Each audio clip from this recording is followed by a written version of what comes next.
So here we go with the full summary of Chapter 1152 of One Piece. Ready? Let's go.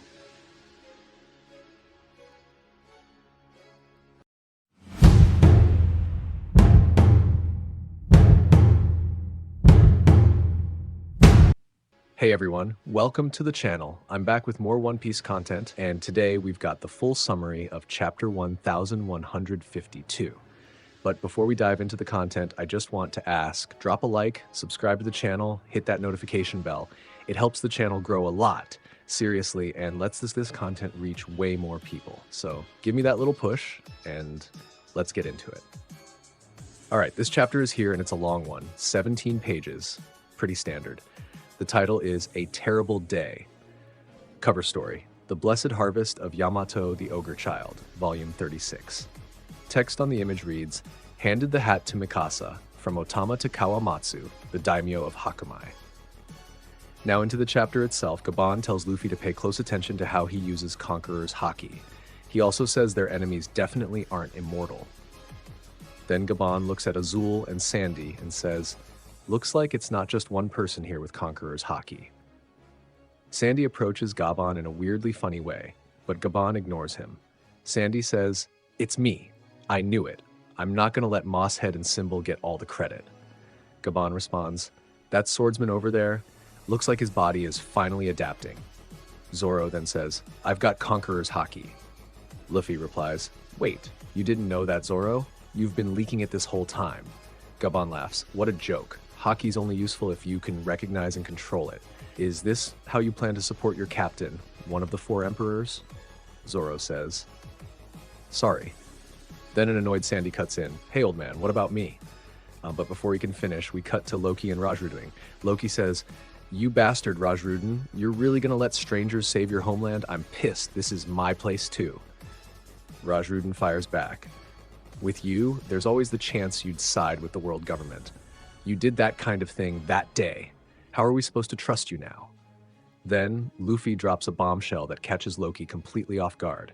Hey, Loki, why don't you become one of my crewmates? He adds, Rajrudin, if Loki's part of my crew, you can let him go, right? Zoro and Sandy immediately object, saying it's a bad idea because of Loki's size and how much he eats. Rajrudin realizes that Luffy has an instinct for knowing who he can trust, but still refuses the idea. Loki also declines, saying he doesn't follow anyone. Zoro and Sandy head toward the world of the sun with the other giants, all except Rajrudin and Loki.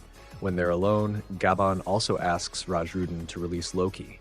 Then it's revealed that he and Shanks were both there at the castle when the Harald incident happened, though they didn't see everything. Rajrudin then asks Loki to explain it all, and Loki begins to tell the story, saying, it was truly a terrible day. We jump into a flashback from 14 years ago. Loki and Rajrudin had been summoned to the castle. Loki seemed pretty friendly with Jaru and was a little taller than him. Loki says he's hated the world government ever since they killed Zebek, and that he wanted to speak with his father. When they reach the throne room entrance, Loki crushes a giant soldier against the door to break it open. Inside, he and Jaru are horrified. Harald is being stabbed by several of his soldiers. We only see Harald's silhouette, so it's unclear if he had already transformed into a demon, but it looks like he had horns and wings. Jaru yells. Harald, Loki shouts, what the hell do you all think you're doing? Meanwhile, we see Gaban and Shanks relaxing in a hot spring outside of Gaban's home, located on a tree branch near the castle. Gaban looked a lot younger, only half his hair was gray, and he had a braided goatee with dark mustache ends. It's revealed that Shanks had a tattoo on his left arm, right above the elbow. We don't get a clear view, but it looks similar to a previously shown image. Gaban says, it's been a while since we shared a bath, hasn't it? 3 or 4 years? Shanks replies, of course not, it's been a decade since the captain died. Gaban says, oh, it's really been that long? Must have felt especially long for you, huh? Shanks answers, yeah. My whole life changed. To be honest, I just wanted to live a pirate life, have fun like Buggy, but now there's so much I want to learn about Elbaf, too. Gaban smiles. Well, you're the child of destiny. Let's not get into complicated stuff today, Shanks. They talk about past adventures, like meeting Dory and Brogy on Little Garden, and then Ripley shows up to greet Shanks. Finally, Shanks explains he came to Elbaf because he wanted to talk to King Harald about something important.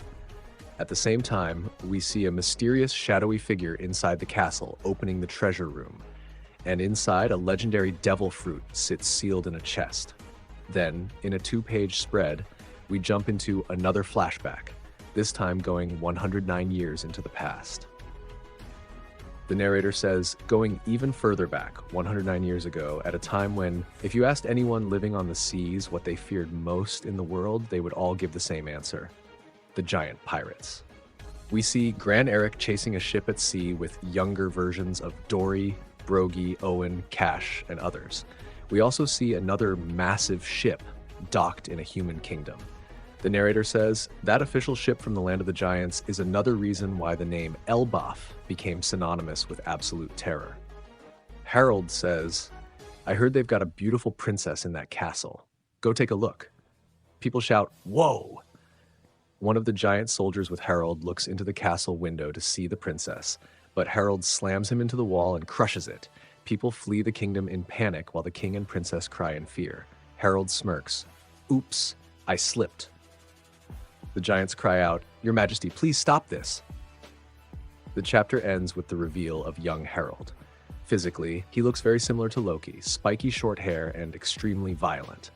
Harald yells, Rock! Who's your god now? The narrator closes. Harald, the king of Elbaf, who rose to the throne at the young age of 45, 15 in human years, was a true maniac. End of chapter. No break next week.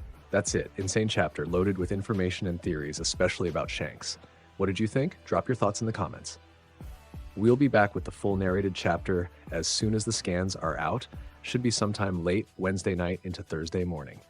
And hey, if you liked the video, don't forget to like, subscribe, hit the bell, and let me know your theories in the comments below. Thanks for watching. See you next time.